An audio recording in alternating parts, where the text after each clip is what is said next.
The grand theatre of interstellar politics had always been a ridiculous affair, full of pompous declarations, meaningless treaties, and the occasional extinction-level event that nobody wanted to take responsibility for. Today was no different. Well, except for the fact that the galaxy was on the brink of the most catastrophic war since the quantum collapse of the seventh expansion. But really, who's keeping score? Ambassador Lin Zhou of Earth stood at the viewport of the diplomatic vessel Reasonable Discourse, watching the impossible vastness of the Galactic Confederacy's central hub world, Nexus Prime, spinning below. The irony of her ship's name wasn't lost on her. Reasonable and discourse were two concepts that rarely made an appearance in the same sentence these days, let alone the same starship. Incoming transmission from the Victhran hegemony, announced the ship's AI with the enthusiasm of someone announcing dental surgery. Lin straightened her formal diplomatic uniform and smoothed back her short black hair.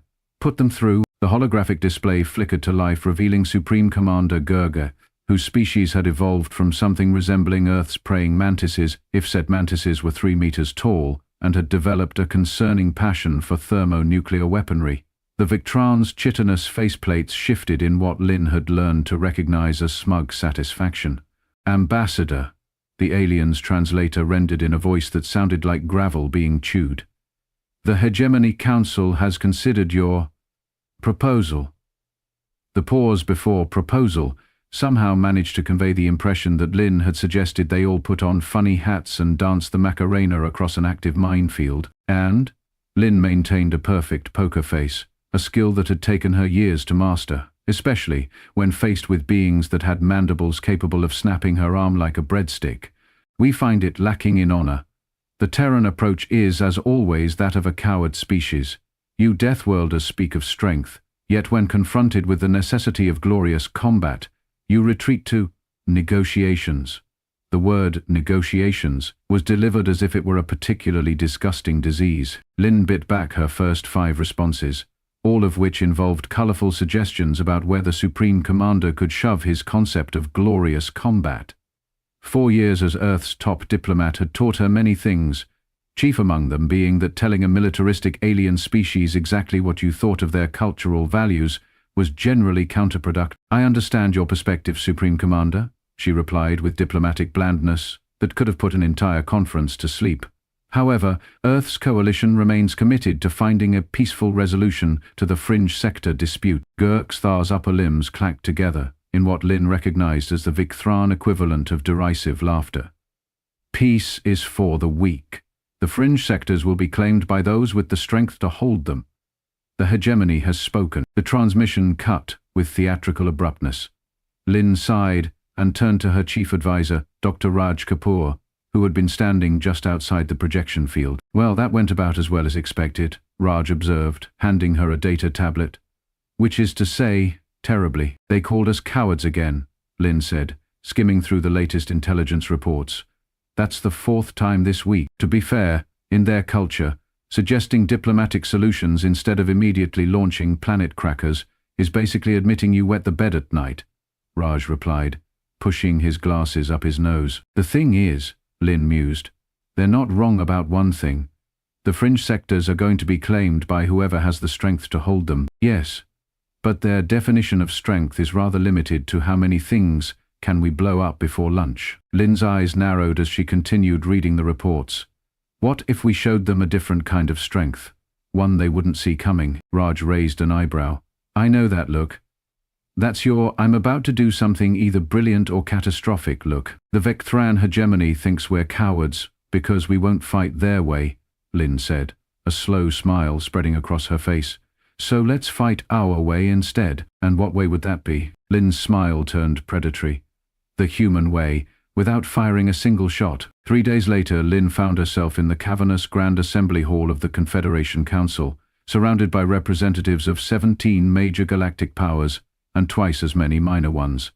The hall had been designed to awe and intimidate, with soaring ceilings that disappeared into artificial clouds and architectural elements that defied both gravity and common sense. The overall aesthetic screamed, "We are very important beings doing very important things with all the subtlety of a supernova." At the center of the hall stood the deliberation ring, where speakers addressed the council. Today, that dubious honor belonged to Lin. The Terran Coalition thanks the Council for this opportunity to address the fringe sector crisis, she began, her voice amplified and translated into 37 different languages, ranging from standard verbal communication to color patterns, pheromone emissions, and one particularly unique form of interpretive dance for the benefit of the Quillian delegation. Lin could feel the collective skepticism radiating from the assembled representatives. Humans had only joined the galactic community a century ago, and were still considered upstarts by most of the elder races. The fact that they hailed from a Class 12 Deathworld, a designation that had caused quite the stir among xenobiologists, had earned them a measure of grudging respect, but not much in the way of political clout. The territorial dispute in the fringe sectors represents a critical juncture for our shared future, Lin continued, ignoring the not-so-subtle clicking sounds of impatience from the Victran delegation. The Terran position is that open warfare would be catastrophic for all parties involved. Supreme Commander Gurix Thar rose from his delegation's platform, his towering form casting a shadow across the deliberation ring. The human speaks of catastrophe as if it were to be avoided, rather than embraced as the forge of evolution. The hegemony has already made its intentions clear. The fringe sectors will be ours by right of conquest. A ripple of mixed reaction spread through the assembly hall. Some species nodded in agreement, their own warrior cultures aligning with the Victran perspective. Others recoiled, their physiologies expressing alarm in fascinating and occasionally nauseating ways. Lin waited for the commotion to settle. The Terran Coalition does not dispute the hegemony's right to pursue its interests. We merely suggest that there are more efficient means of achieving your goals. Exthar's mandibles twitched in what Lin had learned to recognize as suspicious curiosity. Explain, human. Gladly. Over the past month, my team has conducted an extensive analysis of the economic, cultural, and strategic value of the disputed sectors. Our findings indicate that direct military control would result in a net loss of resources for any occupying force. She gestured, and a holographic display materialized above the deliberation ring, showing complex data flows and projections that would have given most human economists a migraine. The administrative overhead alone would consume approximately 63% of any resource extraction value, Lin continued. Add in the cost of maintaining a military presence against insurgent elements, and you're looking at a significant drain on the hegemony's economy. For at least the next 15 standard cycles, the hegemon's antennae flattened against his head. The hegemony does not concern itself with administrative details. Victory brings glory, and glory is beyond price, of course. Lin nodded respectfully. Glory is indeed valuable. But consider this. What if the hegemony could achieve its strategic objectives without the burden of direct administration? What if you could claim the victory while outsourcing the headache? A low murmur spread through the council chamber. Even the Vitran representatives were exchanging glances, their compound eyes reflecting the hall's dramatic lighting in kaleidoscopic patterns. I'm proposing a new framework for the fringe sectors, Lin said, her voice cutting through the chatter. One that recognizes the hegemony's military supremacy while creating a cooperative economic zone that benefits all parties. The Victran would maintain strategic oversight, including military access rights, while a multi-species administrative council handles the day-to-day governance. And why would we agree to such an arrangement? Gurx demanded, though Lin noted his tone had shifted from outright dismissal to cautious consideration. Because it would give you everything you actually want from the fringe sectors without any of the problems you don't want, Lin replied. Military access to secure your borders, preferential resource rights, the prestige of having brought the dispute to a successful conclusion, all without tying up your battle fleets in endless patrol duties, or dealing with 17 different species regulatory requirements for sewage treatment. The last point drew a visible shudder from the Supreme Commander. If there was one thing the Victran hated more than peace, it was bureaucracy, Lin continued, her voice taking on a casual tone that belied the high-stakes diplomatic dance she was performing. Plus, when the Administrative Council inevitably gets bogged down in disputes over interspecies trade tariffs, or which calendar system to use for official documents, the hegemony can remain above the fray, unblemished, unconcerned with such trivial matters. She was playing to the Victran's notorious disdain for what they considered lesser concerns, and from the thoughtful clicking of Jirek-Star's mandibles, it was working. An interesting proposal, the Supreme Commander finally conceded. The hegemony will consider your words, human. Lin bowed slightly. That's all I ask. As she stepped back from the deliberation ring, Raj leaned toward her. Did you just convince the most warlike species in the galaxy to consider a peace treaty by appealing to their laziness? Not laziness, Lin murmured. Their sense of superiority. Why conquer directly when you can rule indirectly? It's more elegant. Elegant isn't usually a word I'd associate with a species that considers mandible wrestling a formal diplomatic greeting. Lin smiled. That's why we're going to win without firing a shot. The Grand Spire of Negotiations, despite its grandiose name, was essentially a glorified conference room, with better views and more uncomfortable chairs. Lin had spent the last 14 hours there, shuttling between separate meetings with 8 different species involved in the fringe sector dispute. Her back ached, her throat was raw from talking, and she was reasonably certain that the ceremonial tea served by the Moroccan delegation had given her mild hallucinations. Progress report, she demanded as she collapsed into a chair in the private Terran strategy room. Raj looked up from his data terminal. The Victran are still officially considering our proposal, but unofficially their military command is intrigued. Our intelligence suggests they're running simulations comparing the cost of full-scale war versus your administrative framework. That's something, Lin sighed, kicking off her formal shoes. What about the Zenwa Gazendru Collective? They've indicated they'll follow whatever consensus emerges, which is diplomat speak for, we're too scared of the Vectran to oppose them directly. And the Praxi Federation? Raj grimaced. Still insisting on exclusive mining rights to the Helios Belt. They're being stubborn. Stubborn is their national pastime, Lin muttered. She massaged her temples, where a headache was building with the determined enthusiasm of a construction crew on a triple overtime rate. We need to break this logjam. The longer this drags on, the more likely someone gets trigger-happy and starts the very war we're trying to prevent. The door slid open, admitting Lin's cultural attaché, Miko Tanaka, who looked as if she'd either discovered the secret to unlimited energy or was about to collapse from exhaustion, possibly both. Ambassador, I think I found something, Miko said, her words tumbling out in an excited rush. I've been analyzing the cultural databases on the Victhran's historical conflicts, and there's a pattern we missed. Lin straightened in her chair. What kind of pattern? They never, and I mean never, engage in direct conflict with an enemy during their religious observance period known as the Klavex contemplation. It's a 15-day cycle that occurs once every 1.8 Earth years, and… Miko paused for dramatic effect. It starts in 3 days. You're kidding me, Lin said, suddenly wide awake. Their whole society just takes a time out from war. Not exactly, Miko explained, pulling up historical records on her tablet. They don't cease all military operations, but they won't initiate new conflicts during this period. It's considered spiritually unlucky. Raj looked skeptical. The most aggressive species in known space takes a 2-week war holiday? That seems oddly convenient. Not convenient, Lin said slowly, the pieces falling into place. It's perfect.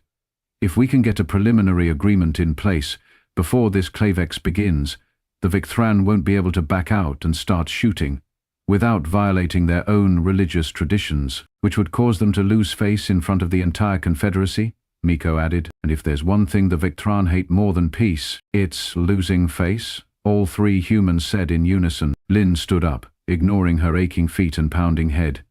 Raj, draft a revised proposal incorporating all the concessions we can reasonably make. Miko, I need you to quietly inform our allies about this timing issue, without letting the Victran know we know. We're going to push for a preliminary signing ceremony 2 days from now.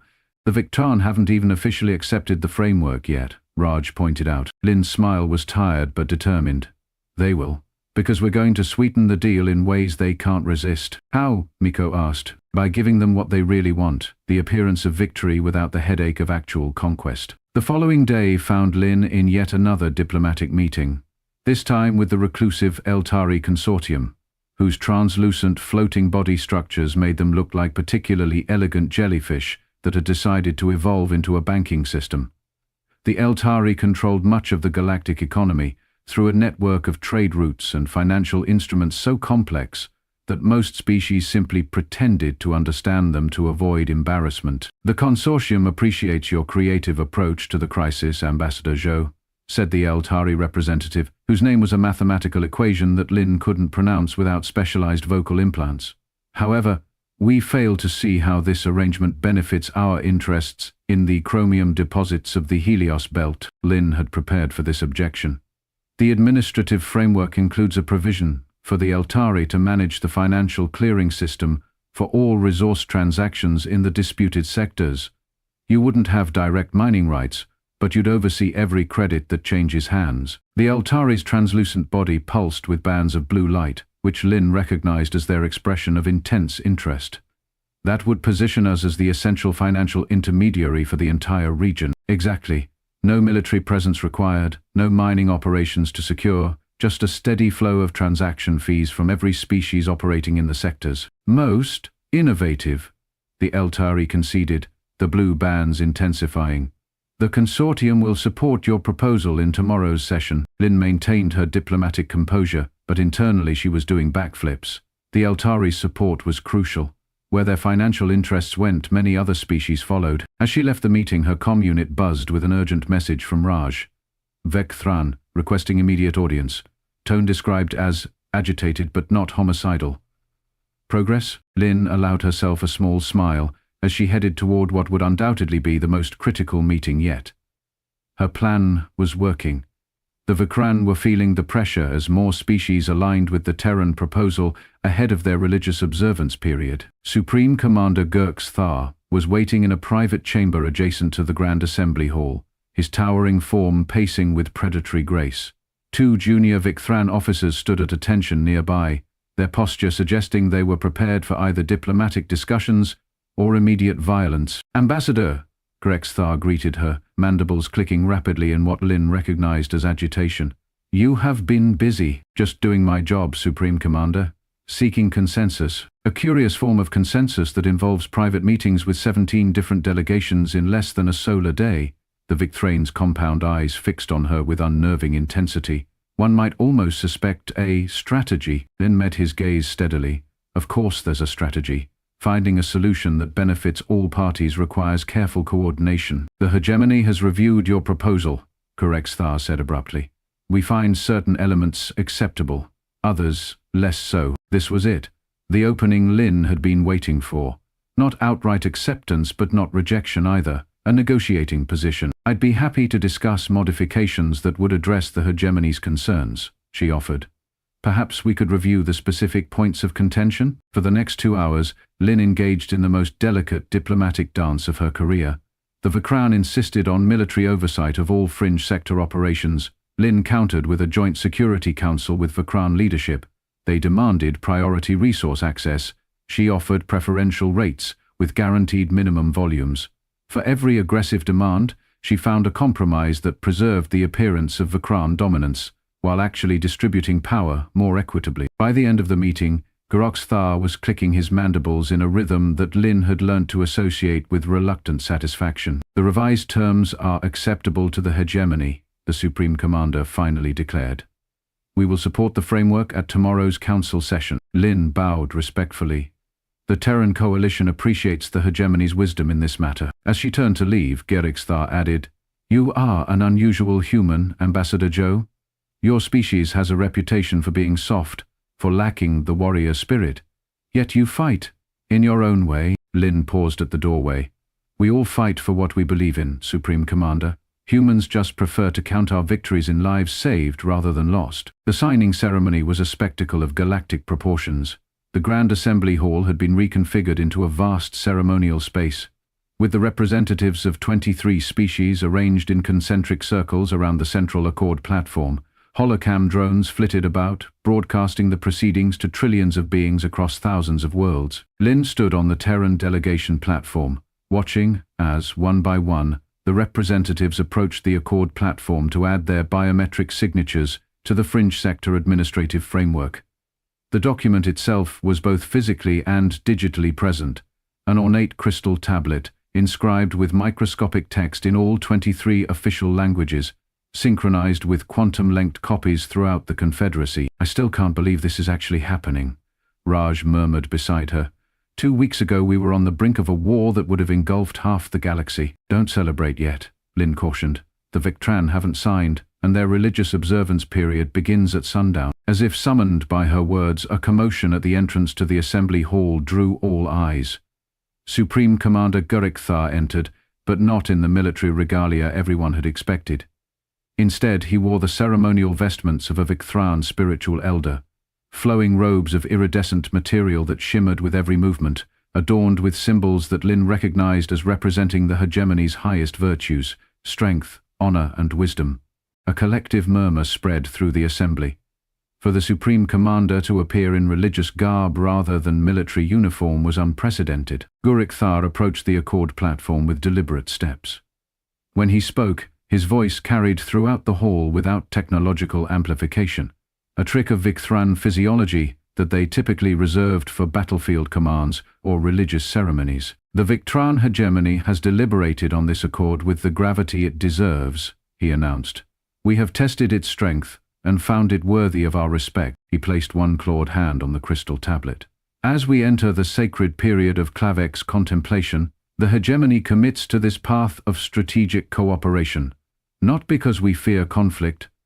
His gaze swept across the assembly, daring anyone to suggest such a thing, but because true strength lies in choosing when to fight and when to lead.